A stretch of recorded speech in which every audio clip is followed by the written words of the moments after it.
Hi, hello children. I kept you waiting so long. Actually, I was waiting for an interesting topic to explain to make video of. So today I have taken a poem, Maps, which is written by Dorothy Brown Thompson. Let me tell you about the poet. Dorothy Brown Thompson was an American writer.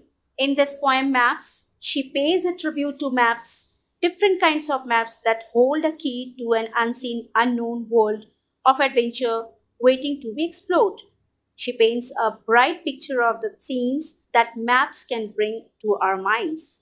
In this way, she shows how something that looks very simple and humble, like a simple piece of paper, a map, can be powerful and exciting. Through this poem, poet brings out the importance of a map, which no one realizes is important for our day-to-day activities. One usually considers a map an insignificant piece of paper, but the poet says it is much more mightier than what it projects itself to be. The poet talks about the thrill that maps can offer to travelers. They help ships to sail to far off lands, leading them to places that sell exotic things.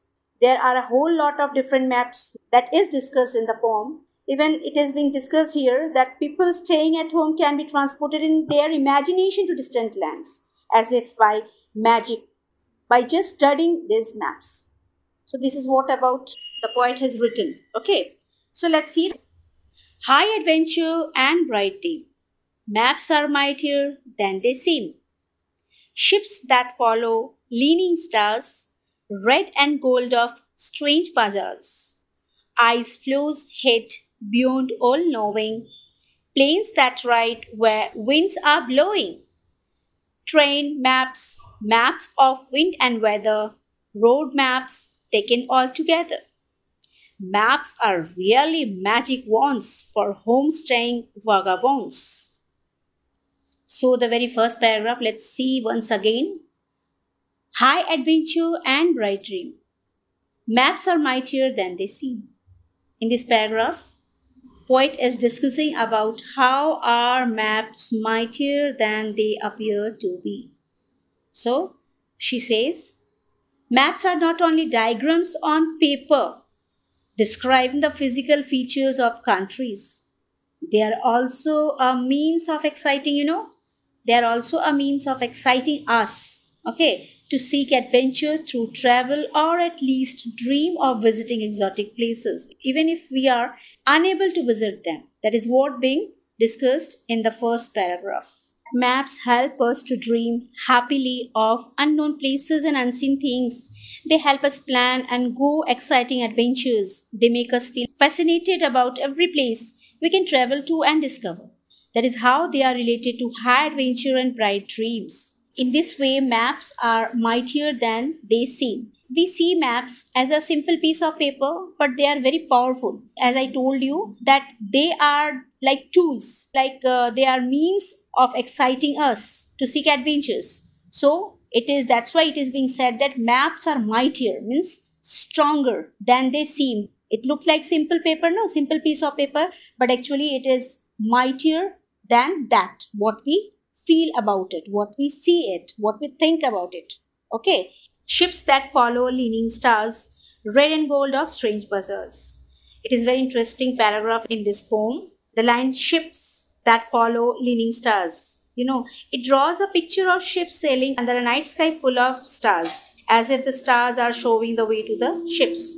And the line red and gold of strange bazaars uses three words to make markets sound attractive. The poet has also used the word bazaar rather than market. It makes it sound a little more unfamiliar and curious.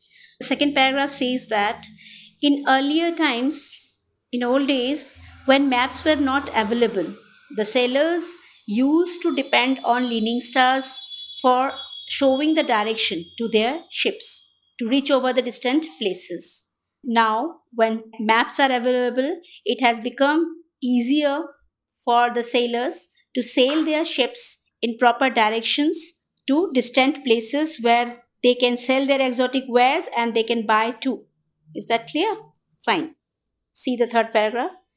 Ice flows hid beyond all knowing, plains that ride where winds are blowing. In this paragraph, poet is discussing about what do maps, about ice-bound region tell us? So they direct us away from dangerous icebergs in the polar regions, isn't it? And we also come to know by this paragraph that how do maps help planes to fly? So maps enables flights through areas where strong wind blew, where many big things are hidden from sight and are waiting to be discovered by us. Finally, the line planes that ride where winds are blowing, it reminds us that aeroplanes travel to many different places, unknown places even, as if carried there by winds like paper planes. And there will always be new places to discover. Now see the next fourth one. Train maps, maps of winds and weather, road maps taken all together. This fourth paragraph is very simple. In this paragraph, poet has discussed about the different types of maps. Train maps, maps of wind, weather maps, road maps. Train maps help train travelers to find out their route, their schedules, timings, so that they can plan out accordingly. Wind maps shows about the atmosphere, about the direction of the wind. Weather maps about the climate of a place. Okay, about humidity, rainfall, everything. Even she has discussed about the road maps to drive from place to place safely without any hindrances. Okay, that's it. The last paragraph is, maps are really magic wands for home-staying vagabonds. In this paragraph, poet says that maps are really magic wands. Magic wands, do you know what is magic wands?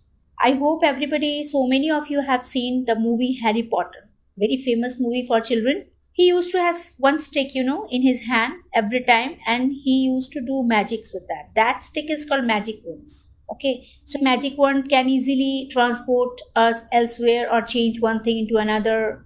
So maps have been called magic wands because they seem to have a magical power similar to magic wands like what we have seen in Harry Potter's movie. Maps can help us imagine different places so well that it feels as if we are there.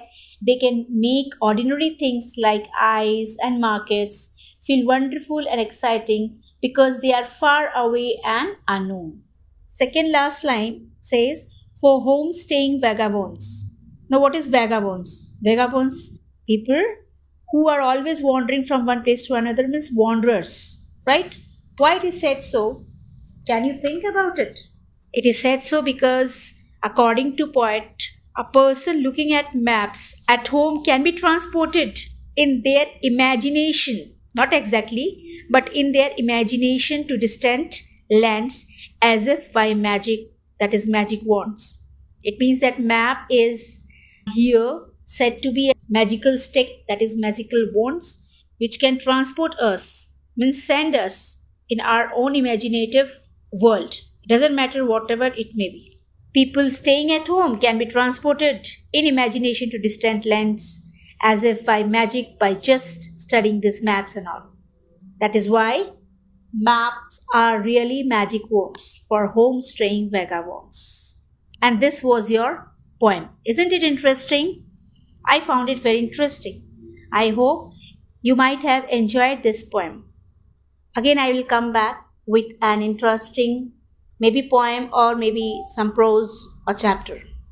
Till then, goodbye. See you again. Thank you. Have a nice day.